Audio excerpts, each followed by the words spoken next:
Once my little cousin Tizoc almost went to jail because of his 6-year-old little sister. They were at the supermarket and she started crying because she wanted some cookies. So Tizoc told her, "Be quiet, they're going to kick us out." And she replied, "Then buy them." And Tizoc says, "I don't have any money." And she goes, "Then steal them." And Tizoc says, "Don't you see the cameras?" And she said that then she was going to steal them because she was little and they wouldn't see her. And then she puts the cookies in her jacket. And when they're leaving, the alarm goes off, the guard stops them, and her little sister starts crying and says, "My brother made me steal them." And the guard turns to look at that brat Tizoc with a face like, "Are you going to jail?" And the guy almost died of fright. Until his mom arrived to pay, Tizoc's little sister turned some cookies into a supermarket crime, and from that criminal logic, we move on to me as a kid. Letting a spider bite me to become Spider-Man, because once, when I was a dumb kid, I let a spider bite me, because I thought if it bit me, I was going to become Spider-Man, just like in the movie. But I didn't realize it had to be a radioactive spider, not just those skinny spiders from the corners of the house. And in the end, my hand just got swollen and hurt, but I didn't become Spider-Man. Just more of an idiot. How do you dance? Ich will nicht. Komm trinken. Ich will.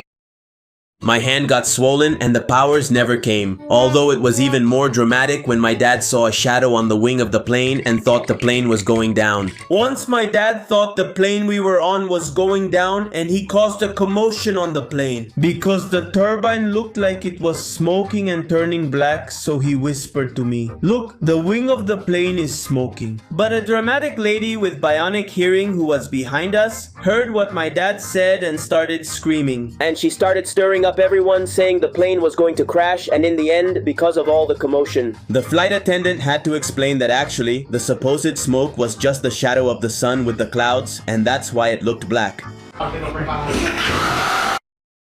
The plane wasn't crashing, it was just my dad making a scene, but then another emergency came up, just as brilliant. Asking Panzas to hit me on the head with a bat to cure my insomnia, since once my friend Panzas almost sent me straight to eternity because he hit me on the head with a bat. I even saw stars, and it all started because I hadn't slept for 3 nights. I looked like a zombie dancing to Thriller in the living room. So I thought, if someone hits me hard enough, maybe I'll fall asleep, but nobody agreed except for the crazy Panzas. So he grabs the bat, smiles at me, and boom. He hits me so hard that it knocked me out for 5 seconds. And I even heard the Dragon Ball intro in my head. But my little cousin Tizoc, who was watching everything, shouted, "He went up to heaven."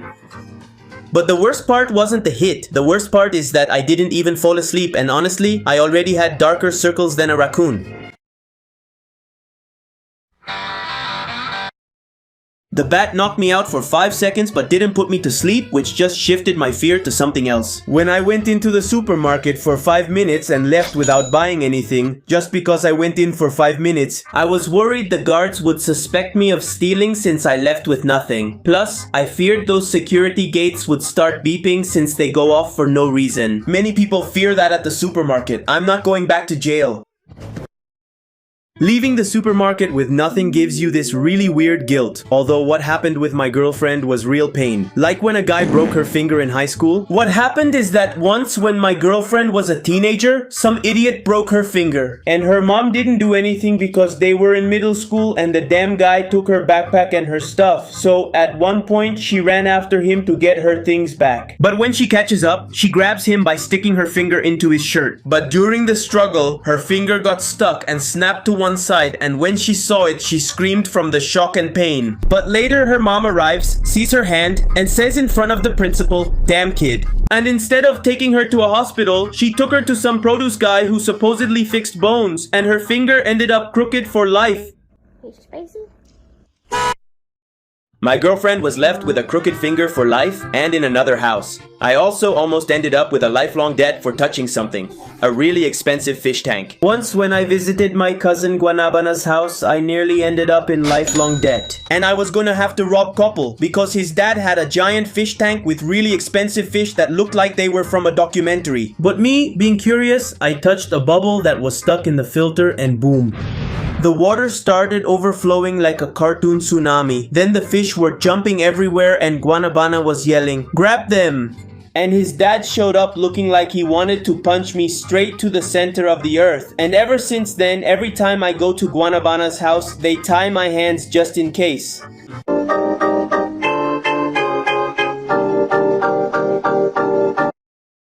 The expensive fish survived. My curiosity did, but my dignity not so much, and from there we jumped to my phase as a clueless economist, burning my own savings because of inflation. It turns out that once, when I was 8 years old, my mom thought I was born without a brain because she found me burning my savings in the backyard. And it all started because I heard on the news that inflation was destroying the value of money. So my walnut-sized brain concluded that if money was worth less, it was because it was dirty or had viruses. So I decided to put all my allowance money in a bucket with alcohol and set them on fire to disinfect them properly. But then the flames shot up really high and I burned half of my mom's plants. But then out of nowhere my dad came out yelling with the hose, extinguishing my brilliant financial plan, so my logic as a precocious economist left me completely broke. So when I hear the dollar goes up, I leave my 3 pesos alone.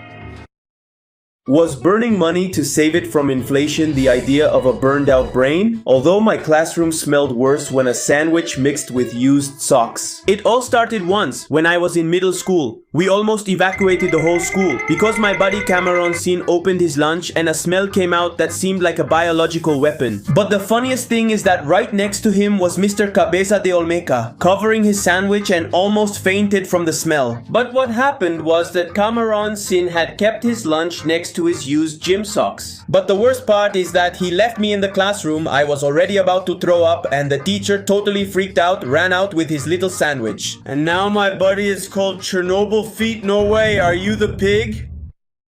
That lunch looked like a biological weapon and almost sent half the class to throw up. And to top it off, then it's onto a video call where a ribbon looked like a demon at 3 in the morning. This happened once when I was on a video call with my girlfriend at 3 in the morning and we saw a demon's face behind her and we screamed like we were being exorcised. But I was like 800 kilometers away and I still cried and couldn't even move from fear. So we stayed frozen until about 7 in the morning without going to the bathroom, afraid that something would grab our feet. And yes, we did pee in the bed. But in the end, with the sunlight, we saw that it was just a simple ribbon on her head, which looked deformed in the dark and almost scared us to death. Jesus Christ, I was paralyzed, very scared, and I couldn't move. In front of me was a creature that was extremely horrible. Once my dad pawned my Xbox 360 when I was 9 years old because I'd seen a prank in a movie and wanted to do the same thing. So, with my mom's purple nail polish, I scribbled all over my dad's almost new car. Then my dad comes over and sees me with my shirt and hands all stained, standing next to his car, and that's it. I told him, "It wasn't me, Dad," but he replied, "Come say goodbye to your Xbox." I asked, "No, Dad, where are you taking it?"